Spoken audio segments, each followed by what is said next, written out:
#Dr. John అని type చేసి మీ questions అడగండి, తప్పకుండా రిప్లై చేస్తాను. Sai Kumar S1WB. Normal common man and celebrity hair ట్రాన్స్ప్లాంటేషన్కి చాలా డిఫరెన్స్ ఉంది. దాని గురించి ఒకసారి ఎక్స్ప్లెయిన్ చేయండి సార్. ఫస్ట్ ఆఫ్ ఆల్ అర్థం చేసుకోవాల్సిన పాయింట్ ఏంది అంటే, బాల్డ్నెస్ అనేటువంటిది మీరు నార్మల్ కామన్ మ్యాన్ అయినా, ఎవరికి అందనంత ఎత్తులో ఉన్న సెలబ్రిటీ అయినా బాల్డ్నెస్ అనేటువంటిది కామన్. అది జెనెటిక్ ట్రైట్. సో అది వచ్చినప్పుడు మనం ప్రత్యేకించి మెడికేషన్ వాడి కానీ ట్రీట్మెంట్ వాడి కానీ దాన్ని ఆపడానికో లేదా స్ప్రెడ్ అవ్వకుండా కాపాడుకోవడానికో ప్రయత్నం డెలిబరేట్గా చేయలేదంటే డెఫినెట్గా బాల్డ్నెస్ వస్తుంది. ఇది గుర్తుపెట్టుకోండి.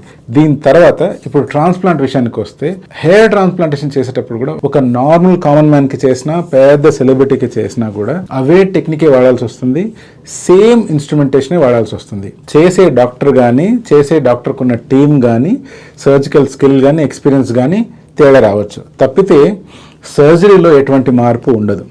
ఇప్పుడు మీకు ఇలాంటి డౌట్ రావడానికి కారణం ఏంటో మీరు అర్థం చేసుకోవాలి. మనం ఇక్కడ గమనించవలసిన పాయింట్ ఏంటి అంటే, మనం ఎప్పుడు కూడా మన ఫొటోస్ తీసుకొని ఒక సెలబ్రిటీ ఫోటోతో యూజువల్గా కంపేర్ చేస్తూ ఉంటాం, లేదా మనల్ని మనం వీడియోలో ఏదైనా షూట్ చేసుకొని ఓ సెలబ్రిటీస్ కానీ లేదా మూవీ స్టార్స్ కానీ వాళ్ళు ఏదైతే మూవీస్లో లేదా ఇంకేదన్నా వీడియోస్లో కనిపిస్తుంటారో వాటితో కంపేర్ చేసుకుంటూ ఉంటాం. ఇప్పుడు మీరు సెల్ఫీలు తీసుకున్నప్పుడు మహా అంటే ఒక్కొక్క ఫిల్టర్ వాడతారు, లేదా కొంచెం మొహానికి పౌడర్ రాసుకోనో జుట్టుకు రంగు రాసుకోనో ఫోటో తీసుకుంటారు. అదే గనక ఒక సెలబ్రిటీ ఫోటోలు తీయాలన్నా, లేకపోతే మూవీలో యాక్ట్ చేయాలన్నా, ఆ సీన్కి తగ్గట్టు వాళ్ళ జుట్టు ఒత్తుగా కనిపించాలి అంటే దానికి ఎక్స్ట్రా హెయిర్ యాడ్ చేస్తారు.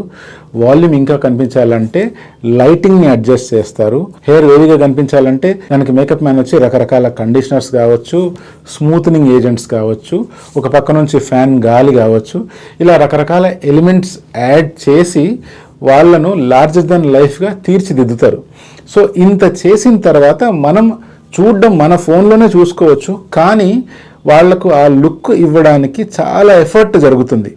ఈ ఎఫర్ట్ అంతా సర్జరీతో సంబంధం లేకుండా మేకప్ ద్వారా ఇదంతా జరుగుతుంది. దీంట్లో హెయిర్ ఎక్స్టెన్షన్స్ యాడ్ అయి ఉంటాయి, విగ్గులు యాడ్ అయి ఉంటాయి, హెయిర్ ప్యాచ్ యాడ్ అయి ఉంటుంది. అంతేకాకుండా సెలబ్రిటీలు వాళ్ళ సొంతంగా డైట్ మెయింటైన్ చేయడం కావచ్చు, ఫిట్నెస్ మెయింటైన్ చేయడం కావచ్చు, ప్రాపర్ స్లీప్ రొటీన్ ఫాలో అవ్వడం కావచ్చు, ఇటువంటి రకరకాల ఎలిమెంట్స్ అనేటువంటి ఒక నార్మల్ కామన్ మ్యాన్కి సెలబ్రిటీని డిఫరెన్షియేట్ చేస్తాయి. బట్ సర్జరీ విషయానికి వచ్చినప్పుడు మాత్రం ఇది కంప్లీట్గా సేమ్. రిజల్ట్స్ విషయానికి వచ్చినా కూడా ఇది టోటలీ సేమ్. బట్ దానికి తీసుకుంటున్న after care and after effects ఏదైతే వాడతారో, అంటే విగ్స్ కావచ్చు, ప్యాచెస్ కావచ్చు, లేకపోతే హెయిర్ ఎక్స్టెన్షన్స్ కావచ్చు, హెయిర్ ఫైబర్స్ యాడ్ చేయడం కావచ్చు, హెయిర్ని గ్లోగా కనిపించడానికి ఇంకేదైనా ఎలిమెంట్స్ వాడడం కావచ్చు, ఇదంతా ఒక ఎత్తు అయితే పూర్తి షూటింగ్ జరిగిన తర్వాత మళ్ళీ దానికి చేసే ఎడిటింగ్ కావచ్చు, ఇలా రకరకాల థింగ్స్ యాడ్ చేసినందువల్ల వాళ్ళు చాలా డిఫరెంట్గా కనిపిస్తూ ఉంటారు. నిజానికి మనం అందరం కోరుకునేది కూడా అదే, వాళ్ళు అందనంత ఎత్తులో కనిపించాలి అని మనం కోరుకుంటున్నాం కాబట్టి వాళ్ళను ఎడిటర్స్ అలా తీర్చిదిద్దుతారు.